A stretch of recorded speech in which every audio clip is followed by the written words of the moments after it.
Hello CFA candidates. August 2025 CFA Level 1 results are out. 43% candidates have cleared this exam. अमूमन तौर पर CFA institute की level 1 की average 40 to 45 के बीच में होवर अराउंड करती है. इस बार 43% है, तो the result is very much normal. Wall Street पर हमारे कैसे रिजल्ट्स आए? God has been really kind. The results have been fantastic. They usually are very good. This time it's even better. Results और ज़्यादा अच्छे आए हैं. I was in office today. A candidate visited me. It was a very pleasant surprise. I was not expecting to meet him today. His name is Vansh Seni. I'm very fond of this candidate. He was kind enough to adhere to our request. हमने उनसे request की कि अगर आप हैं आधा घंटे के लिए अवेलेबल तो हम आपके साथ एक पॉडकास्ट शूट कर लें, so that the viewers can know कि परफेक्ट प्रिपरेशन या करेक्ट प्रिपरेशन कैसी दिखती है फॉर अ कैंडिडेट जिसका बैकग्राउंड कॉमर्स का ना हो, जिसका बैकग्राउंड इंजीनियरिंग का हो. एक ऐसा कैंडिडेट जिसका बैकग्राउंड फुल टाइम स्टूडेंट का ना हो, या तो कॉलेज गोइंग स्टूडेंट रहे हो या फिर साथ साथ में जॉब के साथ हो. तो he is a candidate who is an engineering folk, जिन्होंने अपनी प्रिपरेशन या तो अपने कॉलेज में रहते हुए की और नहीं तो साथ साथ में अपनी जॉब के साथ की. तो candidate who is a working professional, उनको कैसे प्रिपरेशन करनी चाहिए CFA की, वो इस पॉडकास्ट में बहुत डिटेल में कवर करने वाले हैं. आइए चर्चा स्टार्ट करते हैं वंश के साथ. Vansh, please give us a brief background of yours. आपकी journey till your under graduation, how did it look like? कैसे पहुंचे कॉलेज तक, वहाँ तक की क्या स्टोरी थी? प्लीज़ उसे डिटेल में बताइए. Thank you. सर मैं 7th 8th में एक एवरेज स्टूडेंट था, मतलब मेरे एवरेज मार्क्स आते थे. बट 9th 10th में पता नहीं, गॉड हैज़ बीन काइंड, मेरे बहुत मेजर इंप्रूवमेंट्स दिखे मेरे को अपने, मतलब कि माइंड सेट में भी और मेरे मार्क्स में भी. तो 10th में सर मैंने दिल्ली बोर्ड में सोशल स्टडीज़ और मैथ्स में टॉप मारा था. सेंटम आया था मेरा. पूरे बोर्ड में हाईएस्ट मार्क्स थे? हाँ जी सर. तुम्हारा दिल्ली बोर्ड था? सर CBSE में दिल्ली के उसमें हाईएस्ट मार्क्स? सोशल स्टडीज़ में सेंटम आया था सर. अच्छा, वंडरफुल यार. तो एकदम मेरे को लगा कि यार आर्ट्स तो मेरी अच्छी हो सकती है. ओवरऑल परसेंट कितने थे? सर 96 बने थे मेरे. 96? हाँ जी. कम नहीं होते हैं, तुमने बड़े ऐसे मॉडेस्टली बोला 96 बन रहे थे. ओके. 10th 96. ओके. हाँ जी सर. फिर 11th में सर थोड़ा ड्रॉप होता है सबका, मेरा भी 88 89 के आसपास. लिया क्या था? साइंस ऑप्ट लिया था सर मैंने. तुम अभी तो बोल रहे थे आर्ट्स में इंटरेस्ट था. सर मेरा इंटरेस्ट साइंस आर्ट्स दोनों में था. साइंस में मेरे को फिजिक्स लगता था और आर्ट्स मेरे को इन जनरल पसंद थी. तो फिर घर वालों की भी थोड़ा Indian mindset, science stream, opportunities, career. तो फिर मैंने कहा ठीक है साइंस, लेट्स ऑप्ट साइंस. कभी बाद में सही नहीं लगा तो मेरे दिमाग में था मैं ले लूंगा सोशल स्टडीज. बट हाँ, साइंस के साथ रहता है ना सर, बाद में ले लेंगे. मैंने कहा सही बात है, साइंस वाले तो कहीं नहीं पहुंच जाते हैं. Exactly correct. अभी सर फाइनेंस में बैठा हूँ आपके साथ, ना आर्ट्स ना साइंस. जी. ठीक. तो मैंने साइंस ले ली सर.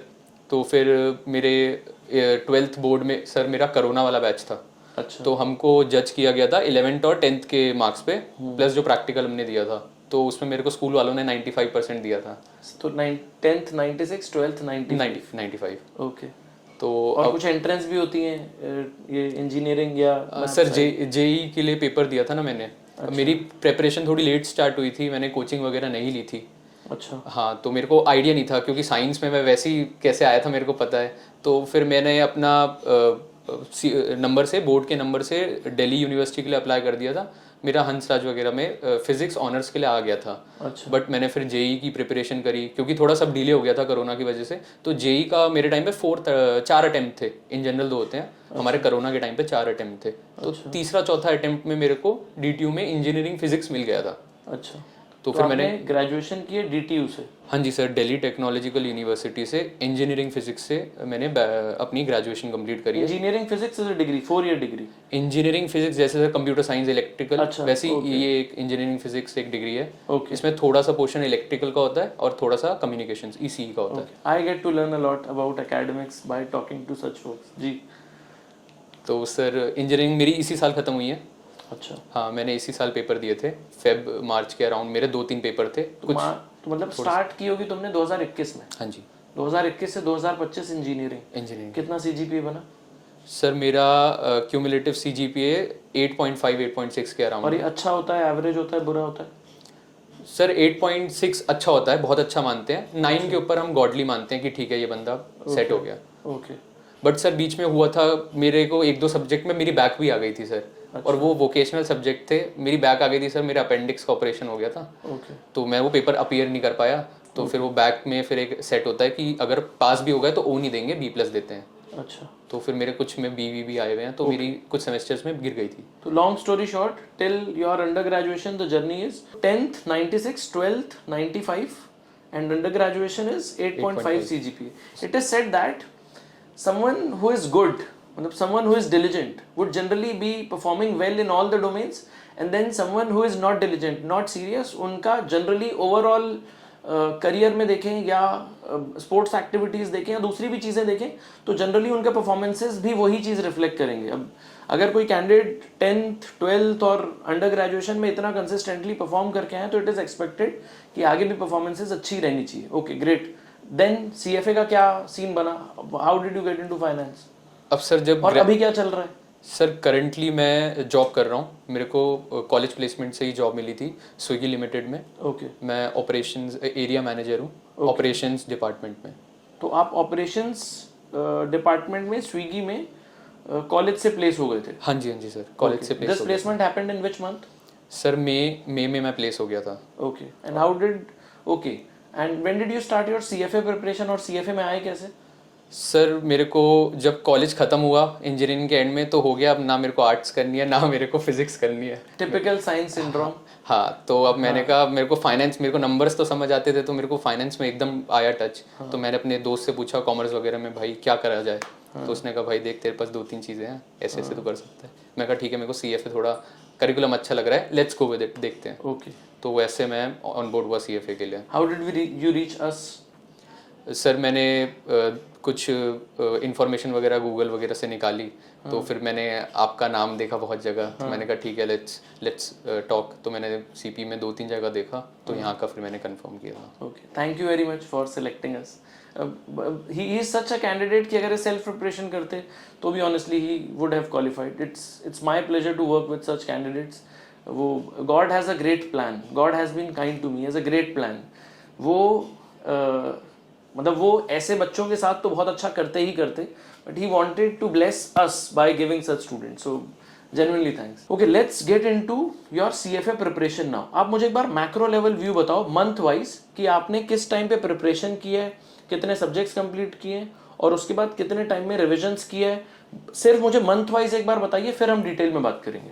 ठीक है सर। तो सर दिसंबर में प्रिपरेशन स्टार्ट करी थी। दिसंबर 2024 में प्रिपरेशन स्टार्ट हुई। Okay exactly. फिर सर दिसंबर 2024 से लेके मैंने फेब तक 3 सब्जेक्ट पैक कर दिए थे। ओके उसके बाद सर मार्च में मैंने पूरा मंथ कोई भी नया सब्जेक्ट टच नहीं किया था एंड पुराने ही रिवाइज करे थे। ओके अप्रैल से फ्रेश प्रिपरेशन स्टार्ट करी थी एंड अप्रैल टू मिड में 2-2.5 सब्जेक्ट निपटा लिए थे। ओके उसके बाद सर मई से जॉब स्टार्ट हो गया था तो वर्किंग आवर्स थोड़े गिर गए थे, तो मई से जून एंड तक 1-1.5 सब्जेक्ट ही निपटा पाया था। और ठीक है। उसके बाद सर जून से मिड जुलाई तक मैंने rest of the subject pack कर दिए थे पुश करके, मुझे करना ही करना था ये। ठीक है, फेयर इनफ। उसके बाद सर मैंने अपनी प्रीमियम पैक से रिवीजन स्टार्ट करा। मिड जुलाई मतलब मिड जुलाई से रिवीजन स्टार्ट हो गया और साथ में प्रीमियम पैक स्टार्ट हो गया। Yes sir. ओके, कब तक चला ये? सर पूरा जुलाई। अच्छा, तो मिड जुलाई टू एंड जुलाई तक की ये चलता रहा। यस। अब क्योंकि मिड अगस्त में एग्जाम थे, फिर अगस्त लास्ट अगस्त में क्या किया? By August 14 7 PM mocks 7 AM mocks हो गए थे। दिन का एक मॉक उठाता था, सिर्फ PM या AM। बहुत बढ़िया। तो 15 अगस्त तक के सिर्फ मॉक्स किए और रिविजन्स चल और हाँ, जो भी मॉक में फंसता था वो मैं हाथों हाथ देख लेता था कि क्यों फंस गया। ठीक है, तो रिविजन्स प्लस मॉक्स। Yes. ये हम पहुंच गए 15 अगस्त के आसपास। एग्जाम थे 25 को, आखिरी के 10 दिन। आखिरी के 10 दिन सर मेरा टाइम आर काफी गिर गया था क्योंकि मेरे को जॉब की वजह से जाना पड़ा था। ठीक है, तो आखिरी के 10 दिन मोटा मोटा से रिवीजन हुए। Exactly. नहीं तो जॉब की वजह से ट्रैवल हो रहा है। Exactly. Okay great. अब एक बार इसी को ही डिटेल में बात करते हैं, हर मंथ स्पेसिफिक और सब्जेक्ट स्पेसिफिक लेकर। Let's start. सर दिसंबर में मैंने स्टार्ट कर लिया था तरीके से पढ़ना CFA के लिए। ओके। बट अभी तक मैं घर पे कुछ वो नहीं, अलग से एक सब्जेक्ट नहीं करता था, जो आप पढ़ाते थे वही रिवाइज करता था। ओके। फिर जैन में मैंने आपसे बात करी थी, आपने मेरे को सजेस्ट किया था कि अलग से एक सब्जेक्ट कर लो थोड़े इजी वाले और बाकी जो टफ वाले हैं मेरे साथ क्लास में करो। ठीक है। तो जैन से मैं 2 सब्जेक्ट्स पैरेलली चला रहा था। एक अपना मैंने कुछ इजी सा पकड़ लिया और एक आपके साथ जो सब्जेक्ट चल रहा है वो, और उन्हीं की रिविजन्स चलती थी। Okay, fair enough. अब इस टाइम तक सर कॉलेज का प्रेशर नहीं था मेरे ऊपर। मैंने अपने एग्जाम्स, मेरे 1-2 रह गए थे बस फेब मार्च में, और वो सिंपल एग्जाम से थोड़े, तो मैं उधर बिल्कुल स्ट्रेस नहीं ले रहा था। ओके कॉलेज से मैं फ्री था, उस टाइम जॉब थी नहीं, ओके तो बस मैं अपना पूरा डिसिप्लिन सिर्फ एग्जाम के लिए करता था। ओके। और दिन में 1-2 घंटे कुछ सेल्फ टाइम, जिम वगैरह मेरे को कुछ पसंद थी, स्विमिंग वगैरह, तो मैं कर लिया करता था। तो एक साथ कॉलेज और सीएफए की प्रिपरेशन और साथ में ये मतलब रिक्रिएशनल एक्टिविटीज या फिर यस सर। मतलब वर्किंग ऑन योर फिटनेस, ये तीनों चीजें एक साथ चल रही थी? हाँ सर, सिंपली चल रही थी सर, क्योंकि कॉलेज से बिल्कुल 4th ईयर का बिल्कुल 8th सेमेस्टर था, तो थोड़ा फ्री था मैं। चिल था। हाँ। कितने घंटे की एलोकेशन जा रही है कॉलेज में इस टाइम पे? उस मतलब इन दीज मंथ्स कॉलेज में कितने घंटे लग जाते होंगे दिन के? सर कॉलेज ऑनलाइन हो गया था, अच्छा बस अब अपीयर करने जाता था पेपर के लिए, ओके। तो प्रिपरेशन घर पे ही कर लेता तो दिसंबर टू मार्च मोटा मोटा कॉलेज नहीं जाना था। था? हाँ, नहीं जाना, घर पे ही चल रहा था जो हाँ, था? हाँ, घर पे। लेकिन पढ़ाई कर रहे थे आप उसकी? हाँ हाँ, मैं कर रहा था। ओके। सीएफए के कितने घंटे पढ़ रहे थे दिन में? सर स्टार्टिंग में मेरे को, अब बीटेक 4th ईयर में हमें लास्ट में पढ़ने की आदत होती है, जी। तो मेरी वो वाला डिसिप्लिन छोड़ गया था कि रोज 3-4 घंटा पढूं। तो स्टार्टिंग के टाइम में मैं 2-2 घंटे से रोज का स्टार्ट किया था, तो मेरा दिसंबर 2-2 घंटा गया है। ओके फिर सर जैन से मैंने 5 घंटा पकड़ना स्टार्ट किया डेली, और सर डेली मतलब मेरे को याद है अगर जैन में 31 डेज हैं तो मैं 31 डेज पढ़ा हूँ डेली। बहुत बढ़िया, एक नहीं होगा जो मैंने मिस नहीं किया। बहुत बढ़िया, अमेजिंग। थोड़ा आर ऊपर नीचे हो जाता था, कभी 4 करता 0 डे नहीं था कोई? 0 डे मेरा नहीं जाता था, क्योंकि मेरे को, मैंने डेरिवेटिव्स पकड़ लिया था पहला खुद से सब्जेक्ट, तो मेरे को दिख रहा था कि कुछ तो मेरे को करना ही पड़ेगा। ये चीज आपने डेरिवेटिव्स इजी बोला था, एफआई मुश्किल बोला था, तो मैंने कहा अभी तो ये इजी है, तो फिर डिसिप्लिन चाहिए था, ये तो दिख गया था मेरे को, डेरिवेटिव्स करते ही दिख गया था। It requires discipline. तो जनवरी में 4-5 घंटे, मार्च में और बढ़े थे ऐसे? हाँ सर, नहीं बढ़ गए थे। फेब में सर मैं 6-6 घंटा 7-7 घंटा हो गया था मेरा। फेब में 1-2 दिन मेरे मिस गए थे, और मेरे को एग्जैक्ट याद है उस दिन क्या था, बाकी मेरा फेब भी कोई दिन 0 डे नहीं गया था मेरा। बहुत बढ़िया। तो मतलब 0 डेज मेरे नहीं जाते थे सर। ओके। किसी दिन 2 घंटे कम हो गए तो मैं इंश्योर करता था कि अगले एक दिन में आधा घंटा बढ़ा के ये 2 घंटे भी कवर करूंगा। ठीक है। मतलब मेरा टाइम डिसिप्लिन बिल्कुल इंटैक्ट था सर, टाइम से कभी 5 hours per day, that makes around 150 घंटे जनवरी में पढ़े होंगे, 150-200 घंटे फेब में भी पढ़े होंगे। हाँ जी, हाँ जी, हाँ जी सर। ओके, तो 300-400 तो यही हो गए पूरे। सीएफए इंस्टीट्यूट कहते हैं 350 घंटे में कोर्स हो जाता नहीं सर, अभी तक मेरे पास 4 सब्जेक्ट हुए थे। है। ओके। दिसंबर से फरवरी 4 सब्जेक्ट। अब मेरा मार्च में कुछ नया पढ़ने का वो नहीं था, क्योंकि कॉलेज का अब मेरे को अब कॉलेज का पढ़ना है मार्च में, एग्जाम थे कॉलेज। एग्जैक्टली। तो मैंने क्या किया, दिसंबर से फेब तक जो भी अब तक पढ़ा है ना, 4 सब्जेक्ट खत्म हो गए थे, डेरिवेटिव्स, क्वांट्स और पोर्टफोलियो मैनेजमेंट और एफएसए। ओके, मैं एक बार अभी तक के जो डिस्कशन हुआ उसको सिंपलीफाई कर देता हूँ व्यूअर्स के लिए। दिसंबर से you started, December 2 hours per day, ठीक है सर। मतलब ये 60 घंटे मोटा मोटा चला पूरे के पूरे महीने। जनवरी 4 to 5 आवर्स अ डे, मोटा मोटा 100-150 घंटे। Yes sir.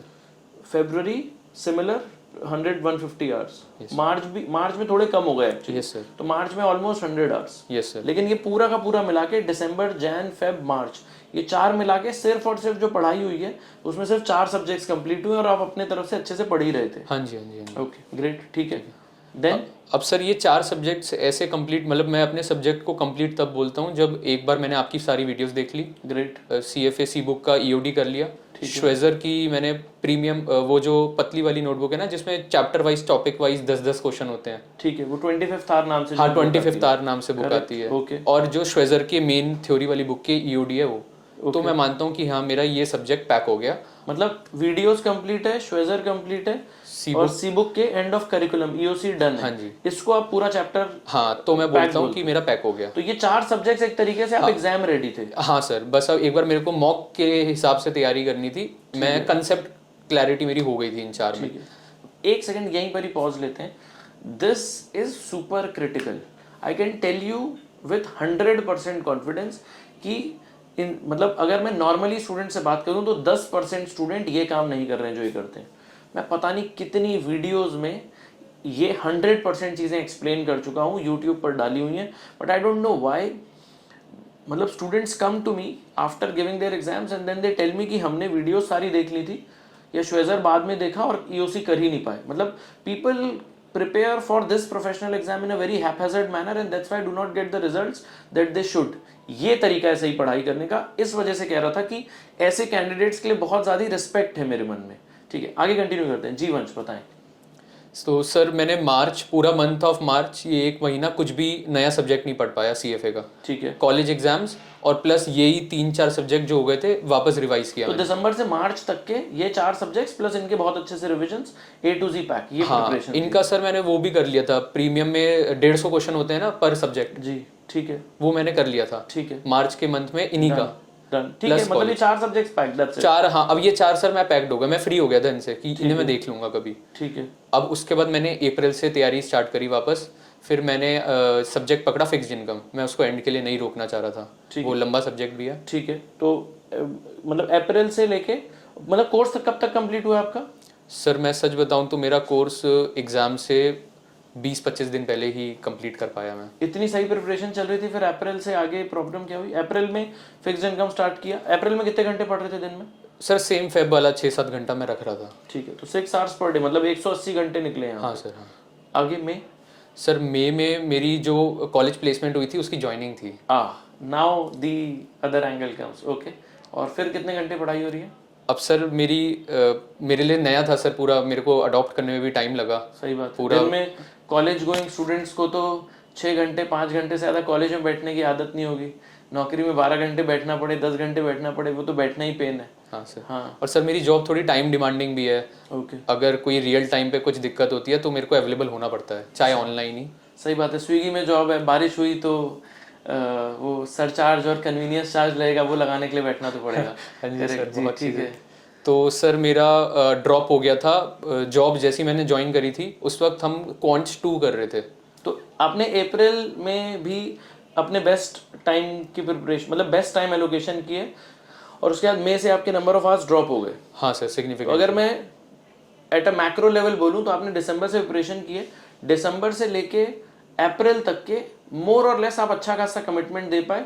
May onwards the number of hours would have dropped by, मतलब drop to almost 50-40-30% of the original efforts. हाँ जी सर। ठीक है। ओके। हाँ, बट खैर जॉब का स्टार्टिंग फेज था तो मेरे पास वर्कलोड नहीं था, तो मेरे को पता था आने वाले टाइम में वो भी आ जाएगा। तो मैं मैक्सिमम सिलेबस, जो टफेस्ट पार्ट था वो इसी टाइम कंप्लीट करना चाह रहा था। मई और मिड जून तक मैं चाहता था कि मेरा मैक्सिमम चीज़ें हो जाएं। ठीक है, डन। ओके, टफ वाली। तो मैंने कॉन्ट्स 2 सब साथ साथ ही चल रहा था, तो वो मैंने जॉब के साथ साथ पहला वो था जो पिक किया था हमने। ठीक है। तो वो काफ़ी टफ था सर इन जनरल, और तो मेरा टाइम मैनेजमेंट हिल गया था। ठीक है। मेरे को गुड़गांव जाना पड़ रहा था, आना पड़ रहा था, तो मैं कब पढ़ूं, मैं सो जाता था। दिल्ली टू गुड़गांव कम्यूट में बहुत टाइम जा रहा था, फिर जॉब डिमांडिंग थी, फिर कैसे मैनेज किया? सर मैंने आपसे सेम चीज़ कन्वे करी थी उस टाइम, मेरे को याद है कि सर मैं ऐसे ऐसे कर रहा हूँ, मेरे को एग्जैक्टली टाइम ही नहीं मिल रहा है, वरना मैं बहाने नहीं मारता। सही बात है। मैं जेन्युइन थक जाता था तो मैं सो जाता था। तो 1 घंटा पढ़ पा रहा हूँ, आधा घंटा पढ़ पा रहा हूँ, ये हो गया था 1 हफ्ते के लिए। तो आपने मेरे को सर सजेस्ट किया कि फिर मैं बस या शटल से जाया करूं, और वो जो 2 घंटा बीच में कम्यूटेशन का अप डाउन का है उसमें पढ़ाई किया करूं उसमें। तो फिर सर मैंने यही चालू किया। ओके। तो CFA में 2 महीने करीब करीब आपने बस में टू एंड फ्रो कम्यूट में ही पढ़ाई की है, वीडियोस वगैरह रास्ते में रिव्यू कर ली? यस सर, मैंने बस के लिए इजी चैप्टर बचा के रखे थे। मैंने अपना पूरा इकोनॉमिक्स, पूरा कॉर्पोरेट इशूअर्स और आधा एथिक्स, ये 2.5 चैप्टर बस में पढ़े हैं। Okay, wonderful. ये इनकी वीडियोस मैंने बस में ही देखी है sir. This is what commitment is. Okay, आगे चलते हैं। कब तक कंप्लीट हुआ फिर ये सब? सर फिर इन चैप्टर्स को EOD से एंड ऑफ करिकुलम भी पैक किया, वो सब पैक किया, तो ये मेरा कंप्लीट हुआ था जून 20 तक। अच्छा, जून 20 तक मेरा ये सब कंप्लीट हो गया था। अगस्त मिड में एग्जाम होगा, 15 अगस्त 20 अगस्त के आसपास। हाँ, और 2 महीने पहले कोर्स ऑलमोस्ट पैक हो गया था पूरा। हाँ सर। ओके। बट अब मेरे को था कि वो जो पहले के 4 सब्जेक्ट थे उन्हें काफी टाइम हो गया। हाँ, मतलब उन्हें देख करने में टाइम लगेगा। मतलब मैं ये नहीं था कि मैं भूल चुका हूँ, बट मेरे को हाँ भाई अब उन्हें टाइम लगेगा, वो अच्छे सब्जेक्ट्स थे, FSA वगैरह था वहाँ पे। फिर मैंने कुछ नया, मतलब कि मैंने अभी तक मॉक्स नहीं करा सर। अच्छा। मैंने कहा अब वापस मैं वो सब्जेक्ट्स पकड़ूंगा, और फिर उनको मैंने पैक किया जुलाई मिड तक। 15-20 दिन लग गए सर मेरे को उनको वापस पैक करने में। ओके। उसके बाद अब बचे 10 दिन। ओके। अब तक सर जॉब थोड़ी मेरी हो चुकी थी, मैं एडवांस कर चुका था, तो अब थोड़ा जॉब से भी आ रहा था मेरे पास वर्क प्रेशर। ओके। और अब मेरे को सारे सब्जेक्ट एक एक बार पैक हो गए। अब मेरे को इनके मॉक्स करने थे। मॉक्स से भी पहले सर इनके वो 150 वाली जो बुक थी ना, जिसमें 150 क्वेश्चन है, वो एक एक बार मैं कर चुका था सबके। मैंने इन 10 दिन में 2-2 बार वापस किया। प्रीमियम पैक की बात कर रहे हैं? प्रीमियम पैक, एग्जैक्टली, जिसमें 100-150 क्वेश्चन है ना पर सब्जेक्ट। तो फिर मैंने प्रीमियम पैक 2 बार वापस पैक करी 10 सब्जेक्ट्स की ओके 10 दिन में। ओके। तो जस्ट टू मेक श्योर कि व्यूअर्स के लिए बहुत सिंप्लीफाइड रहे, मैं तो ये सारी बातें बहुत रेगुलरली सुनता हूँ, मैं एक बार बहुत इजी वे में आपके लिए बोल देता हूँ। दिसंबर में प्रिपरेशन स्टार्ट हुई, December two Feb great preparation, मार्च में कॉलेज एग्जाम्स थे तो CFA की प्रिपरेशन ड्रॉप होती है, college exam should take a front seat, that is what happened. अप्रैल में बहुत अच्छी प्रिपरेशन वापस होती है, मई मिड टाइप से जून के स्टार्ट, मतलब मई मिड एंड जून से जॉब में फोकस करना पड़ रहा है, तो तब से लेके 20 जून के आसपास तक के जॉब और CFA एक साथ मैनेज किया, तो दिसंबर से लेके जून मोटा मोटा 6 महीने में पूरा का पूरा कोर्स कंप्लीट हो गया। हाँ जी 15-20 जून से लेके जुलाई एंड तक के आपने प्रीमियम पैक कर लिया और पुराने रिविजन्स कर लिए। यस इसीलिए तो सिर्फ बाद के 10 दिन बचे, तो ये जुलाई एंड तक के कर लिया। और आखिरी के 10 दिन में क्या प्लान था फिर? 10 दिन, 15 दिन, 20 दिन में? सर मेरा पेपर 25 अगस्त का था। अच्छा ठीक है, ओके। तो मेरे पास अब मैंने आपने सजेस्ट किया था कि पहले सारे AM सेशन कर लो, फिर सारे PM सेशन कर लो, ठीक है, मॉक्स में। हाँ तो okay. So this is a suggestion that I give to students, because जब आप पूरी प्रिपरेशन करने के बाद जैसे ही मॉक देने बैठते हो ना, पूरा AM PM कंबाइंड, तो वो अनमैनेजेबल हो जाता है। 10 सब्जेक्ट्स एक साल करने की बैंडविड्थ ही नहीं है माइंड की, ठीक है ना। तो what I suggest is, YouTube पर वीडियो भी डाल रखे हैं, एडिटर साहब को बोल के मैं लगवा दूंगा यहाँ पर, जिसमें लास्ट 50 डेज के प्लान के बारे में डिस्कस किया हुआ है। What I suggest is that candidate should start with AM sessions और PM sessions as per their preparation. आपने PM अच्छे से पढ़ा है, पहले PM दे दो, लेकिन फिर PM पूरा पैक होना चाहिए। मैंने आज PM दिया, मेरा पहले PM सेशन का जो मॉक स्कोर आया है वो मान लीजिए 65 आया है, तो मुझे हर दूसरे तीसरे दिन में PM के मॉक्स चलाते ही रहने, 5-7 मॉक है सारे फिनिश करने। And I can tell you with great confidence कि आखिरी मॉक में पहुंचते हुए 15% 20% का इंक्रीमेंट आ ही जाता है। आपके फर्स्ट मॉक में मार्क्स कितने थे? सर PM का फर्स्ट मॉक दिया था मैंने, उसमें मेरे 84 थे। पहले मॉक में ही तोड़ मार्क्स थे, ओके। और उसके बाद अगले लास्ट मॉक में कितने मार्क्स थे? सर AM और PM के दोनों लास्ट मॉक में मैं 93 क्रॉस कर लिया था। Now this is what I say is a stellar performance. Generally लोगों के पहले मॉक में 65 आते हैं, आखिरी मॉक तक जाते हुए 75, 80, 85 हो जाते हैं। और जो लोग ये जर्नी देख रहे हैं वो कंफर्टेबली इस एग्जाम को क्रैक करेंगे। कैंडिडेट्स लाइक हिम, इनके पहले मॉक में 84 आते हैं, लास्ट वाले में 93 आते हैं। ये बहुत ज़्यादा मॉडेस्ट होते हैं, काम वे में बोल देते हैं हाँ सर इतने आ गए थे या डर लग रहा था, ये वो है। बट आप परफॉर्मेंसेस देखिए, 84 से स्टार्ट होती है 93 से एंड हो जाती है। That's the real reason that I say that मैं क्रेडिट नहीं लेना चाहता हूँ, ये मेहनत इनकी है, ये मार्क्स इनके हैं, ये एफर्ट्स इनके हैं। God has been kind to me कि मैं ऐसे कैंडिडेट्स को सही चीज़ पढ़ाने, मतलब मैं ऐसे कैंडिडेट्स को सही चीज़ पढ़ा पाता हूँ, ठीक है। मुझे ये लगता है कि अगर ये कैंडिडेट्स सिंपली श्वेजर उठा के रट्टा भी मार देते तो भी एग्जाम तोड़ के आ जाते, बट देन शायद ये लॉन्ग टर्म में अपने करियर में वो हाइट्स नहीं अचीव कर पाते, वो कॉन्सेप्चुअल क्लैरिटी नहीं ले पाते।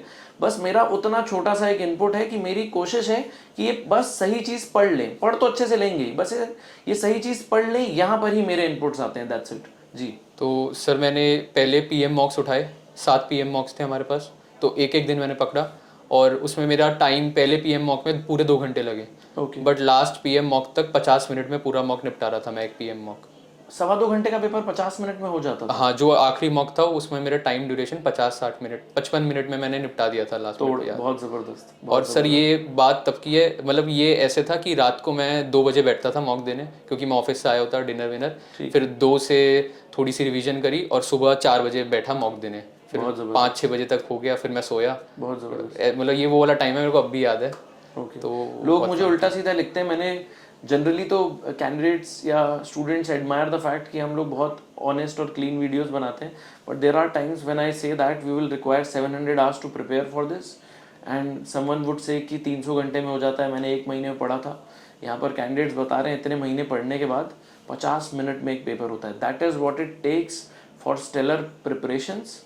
अगर ऐसी प्रिपरेशंस कर पाएँ तो उसके बाद आप देख लीजिए, मैंने अपनी लाइफ का जो बेस्ट टाइम दिया है, मैं 3 घंटे का, जब मेरे टाइम पे मॉक मतलब लेवल 1 का एग्जाम होता था, मैं 1.25 घंटे में कर लेता था, बट 50 मिनट्स से कम में 2.25 घंटे के पेपर को करना is a great feet. Okay great.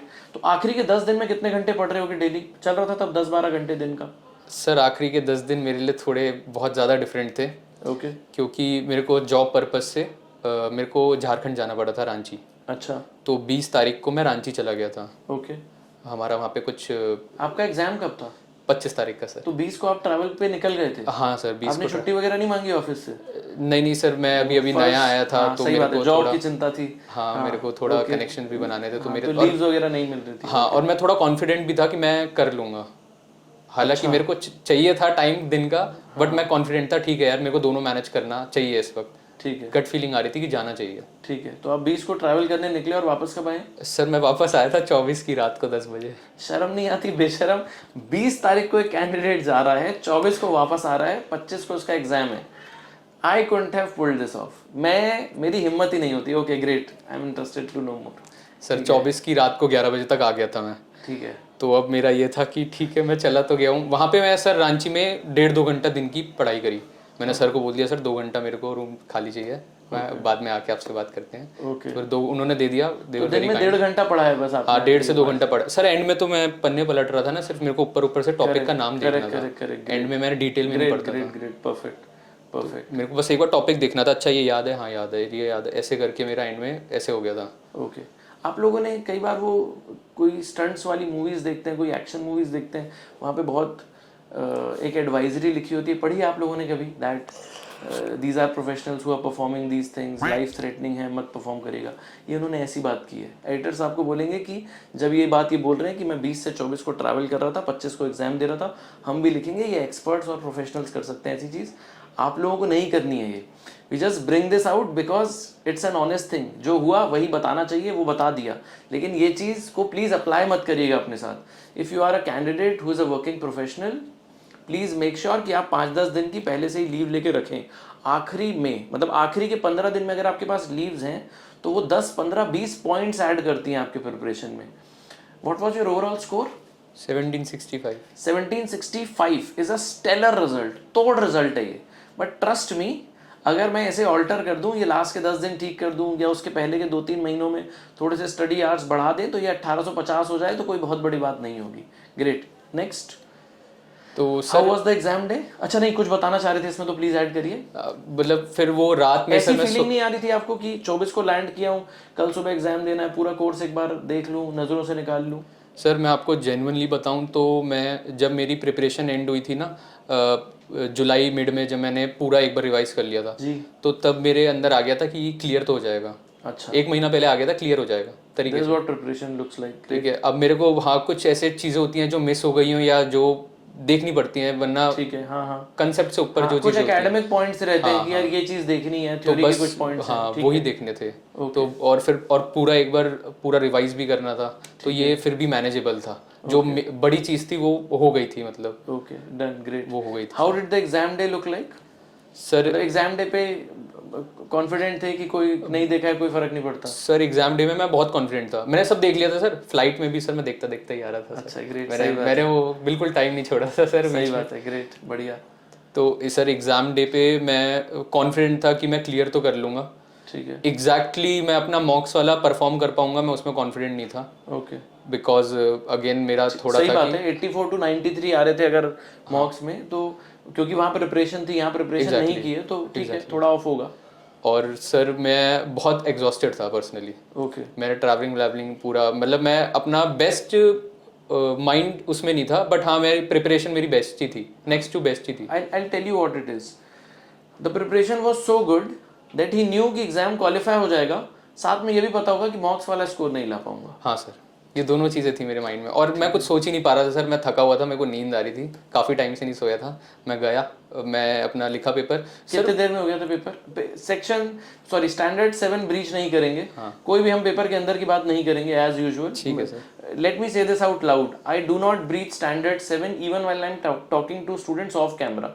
मैंने आज तक इनसे नहीं पूछा है कि इनके कोई सब्जेक्ट स्पेसिफिक मार्क्स कैसे होंगे। I am not interested.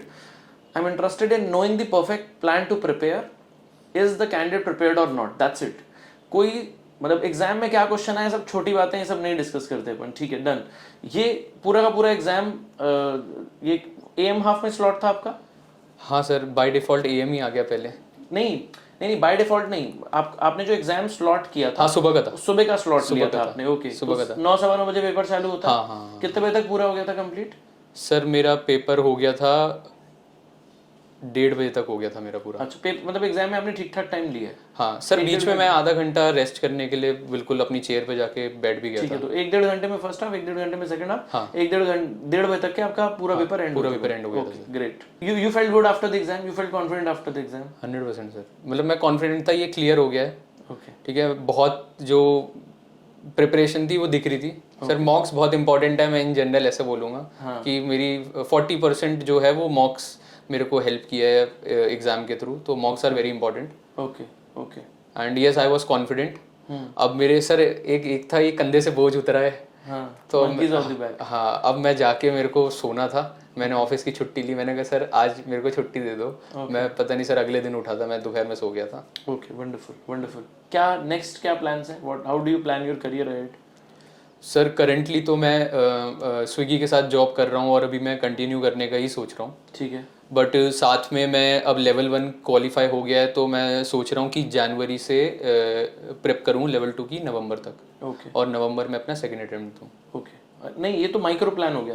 Macro plan is अगले 2-3 साल जॉब करनी है। हाँ सर, 2-3 साल का जॉब एक्स मेरे को चाहिए, मतलब एनी हाउ चाहिए, क्योंकि मेरा अल्टीमेट प्लान ना CFA नहीं था। हाँ। मेरा अल्टीमेट प्लान MBA फाइनेंस था। बहुत जबरदस्त, बढ़िया। बट मेरे को सजेशन आया कि CFA से शुरू करो, करियर बिल्ड कर लेते हैं और टेक्निकल नॉलेज ले लेते हैं। एग्जैक्टली। कहाँ जाने का मन है MBA करने के लिए? सर MBA जब मैंने सोचा था तो मैंने लंदन वगैरह प्लान किया था। अच्छा। वहाँ सर 2-3 साल का जॉब एक्स मैंडेटरी मांगते हैं अच्छे कॉलेजेस। तो मेरे को था कि 2-3 साल तो जॉब करनी ही करनी है। करेक्ट। तो बट उसके साथ मेरा फाइनेंस का टच नहीं था ना सर पीछे। ठीक है। तो मेरे को फाइनेंस का टच भी चाहिए था, जॉब भी करनी थी, और फिर ताकि मैं अप्लाई तो कर पाऊँ 3 साल बाद MBA के लिए। तो फिर मैंने CFA से शुरू किया कि फाइनेंस का टच मिल जाएगा मेरे को। ठीक है, ठीक है, फेयर इनफ। सो द अभी CFA क्वालिफाई हो चुका है। The plan is to have 2-3 years of work ex in the next 3 years obviously. इतने टाइम में CFA कंप्लीट करना है और उसके बाद अपनी MBA, मतलब इसी टाइम पे GMAT या जो भी कुछ है उसकी प्रिपरेशन कर लेंगे और 3 साल के बाद हाँ यस अब्रॉड मूव करके अपनी MBA या मास्टर्स इन फाइनेंस कंप्लीट कर देंगे। मतलब मैं इंडिया में भी कर सकता हूँ सर, बट हाँ मैं अपने ऑप्शन खुले रख रहा हूँ कि वहाँ पे भी अगर मैं भरना चाहूँ तो मैं भर ओके ओके, फेयर इनफ, बहुत बढ़िया। Any advice to students about dos and don'ts? अगर आप कुछ एडवाइस करना चाहें आपकी प्रिपरेशन में, अगर आपसे कुछ गलतियां हुई थी कि यार ये बहुत बड़ा ब्लंडर था, गॉड्स ग्रेस इसकी वजह से कोई नेगेटिव इम्पैक्ट नहीं आया, बट ये नहीं करना या ये जरूर करना, any dos and don'ts at your end? Sir डू तो मैं एक ही चीज़ बोलूँगा कि CFA is an exam of EQ more than IQ। अच्छा। इमोशनल डिसिप्लिन और माइंडसेट जिसका स्ट्रॉन्ग है बट IQ उतना नहीं है, वो दैट पर्सन के पास एडवांटेज है। बट सर IQ है बट ज़्यादा टाइम पढ़ता नहीं है या फिर डिसिप्लिन नहीं है, तो वो थोड़ा पीछे ही रह जाएगा। ओके। तो डिसिप्लिन मेरे हिसाब से नंबर 1 कैरेक्टरिस्टिक है जो डिस्टिंग्विश करेंगे कि एग्ज़ाम में क्लियरेंस प्रोबेबिलिटी कितनी है। ठीक है, डिसिप्लिन इज अटमोस्ट। ग्रेट। उसके बाद सर डूज में मैं ये भी सजेस्ट करूंगा कि मेरी ये प्लानिंग बहुत सही थी कि मैं कोई भी दिन खाली नहीं छोड़ता था, 1-1.5 घंटा पढ़ता था। No 0 days? हाँ, नो 0 days। Okay. कभी कुछ होता था तो 1-1.5 घंटा पढ़ता था, और जो भी रिमेनिंग है मेरे बेंचमार्क सेट था कि यार 3-4 घंटे के लिए मैं कर सकता हूँ, तो जो भी रिमेनिंग टाइम होता था अगले दिनों में बराबर बांट देता था, अगले 2-3 दिनों में। तो नो 0 days से कंसिस्टेंसी बिल्ड हो जाती है। ठीक है, तो first discipline, second no 0 days, meaning again consistency और discipline. Exactly sir. Some don'ts? Sir don'ts मैं ये सजेस्ट करूंगा कि किसी को भी एग्जाम से 5-10 दिन पहले ना नहीं करना चाहिए। गॉड वाज काइंड, बट मेरे को दिख रहा था कि मेरी फिजिकल हालत नहीं है कि एग्जाम में बैठ के लिखा जाए, बहुत मैं एग्जॉस्टेड था, next level exhausted. Fair enough. End में लीव्स लेना is a handy thing, I have always suggested that. Great great. Any exam day goofups? I am asking this because I have met candidates जो exam दिन पर अपना passport ले जाना भूल गए, जिन्होंने वहाँ पर इंस्ट्रक्शंस नहीं पढ़े, ऐसे एग्जाम सबमिट कर दिया। Any exam day goofups that one में इनकाउंटर, या आपसे कुछ मिस्टेक हुई हो ऊपर नीचे कुछ? सर ये मैंने एक ब्लंडर कर दिया था कि जो हमने मॉक्स दिए थे ना CFA में, तो उन्होंने बोला था कि सेम पूरा सिस्टम ऐसा ही रहेगा जब आप पेपर देने जाओगे ना, तो इसलिए मॉक देकर जाओ ताकि आपको हिसाब बैठ जाए। बिल्कुल ठीक बात है, वो CFA इंस्टीट्यूट में जो गाइडलाइंस मॉक्स दिए होते हैं, गाइडलाइंस, करेक्ट। तो सर उन्होंने ना मॉक्स में तो परमिशन ली थी मेरे से कि पहले PM सेशन अटेंड करोगे या AM सेशन। ओके। तो मैंने एक कंसेप्शन बिठा लिया था, अच्छा पेपर में भी पूछेंगे PM AM, और मेरा PM स्ट्रॉन्ग है और कॉग्निटिवली है, तो मैं पहले PM करूंगा, AM में थोड़ी थ्योरी ज्यादा है, मैं एंड में आराम से करता रहूंगा। ओके। तो मैं माइंड सेट यही प्रिपेयर किया था, पेपर जाऊंगा पहले पीएम सेशन अटेंड करूंगा। मुझे पता नहीं था पेपर में ऑप्शन ही नहीं आएगा सर। पहला क्वेश्चन मैंने एएम का देखा तो मैंने कहा यार सब्जेक्ट की बात नहीं करेंगे, but the paper was of am without asking कि वो एएम पूछे या PM. Exactly okay okay, but ये नॉर्म भी यही रहता है, मतलब the CFA institute exam is structured in the manner कि जो फर्स्ट हाफ है उसमें 5 सब्जेक्ट आएंगे, उसे मैं एएम सेशन बोल देता हूँ। जो सेकंड हाफ है उसमें दूसरे 5 सब्जेक्ट्स आएंगे, उसे हम पीएम सेशन बोल देते हैं। वो स्ट्रक्चरिंग भी वैसी ही रहती है। वो हो सकता है आपको वो गाइडलाइंस पढ़ के कुछ मतलब वो मिसकम्युनिकेशन हो गया हो या डाउट रह गया हो, बट वैसा होता ही नहीं है। ठीक है, fair enough, no worries. So this is it as far as the discussion with Vansh was concerned. Let's take a close on this. For the benefit of the viewers, मैं वंश का ईमेल आईडी और LinkedIn का handle यहाँ पर डाल दूंगा। Reach out to him in case you have any strategy related doubts. मैं उम्मीद करता हूं कि हम ये पॉडकास्ट दोबारा रिकॉर्ड करेंगे वंश के साथ after he has qualified level 2 and then level 3 and then when he has a ticket for his global MBA और global masters in finance. This is it, thanks a lot, please take care and as I always say, may God be by your side. Bye bye. Thank you sir. मैंने अच्छा किया सुबह message डाल के, otherwise तुमसे मिलने नहीं मिलता यहाँ पे। Thank you. Thank you sir. मतलब लिटरली मेरे को कभी था नहीं कि आपके साथ ऐसा टाइम मेरे को मिल जाएगा इतना ज़्यादा। मैंने सोचा नहीं था कि तुम्हारे साथ पॉडकास्ट करना है, तो मेट्रो में आ रहे थे उस टाइम पे, लगा ठीक है, मतलब अगर आज कुछ कैंडिडेट्स को मिलना होगा तो मैं सिर्फ डाल देता हूँ message. I was not even expecting you. Sir घर से निकलते टाइम मैंने भी नहीं सोचा था आज पॉडकास्ट करना आपके साथ, बट सही बात है। नहीं, done. Thank you, my pleasure. I am 100% sure candidates will benefit a lot out of it. Sir currently मैं एक कैंडिडेट की गाइड कर रहा हूँ, एक कैंडिडेट को। अच्छा, हाँ, शी इज़ फ्रॉम न्यूजीलैंड, उसका नवंबर में अटेम्प्ट है। रिया ना? एग्जैक्टली रिया। ओके। तो I have guided her on many things. मेरे को पूछ लेती है, मैं उसको बता देता हूँ। वो भी मेरे कल वर्किंग ही है, तो उसका भी थोड़ा टाइम मैनेजमेंट का इशू है, तो she reached out to me. Keep doing the great work, keep doing the great work.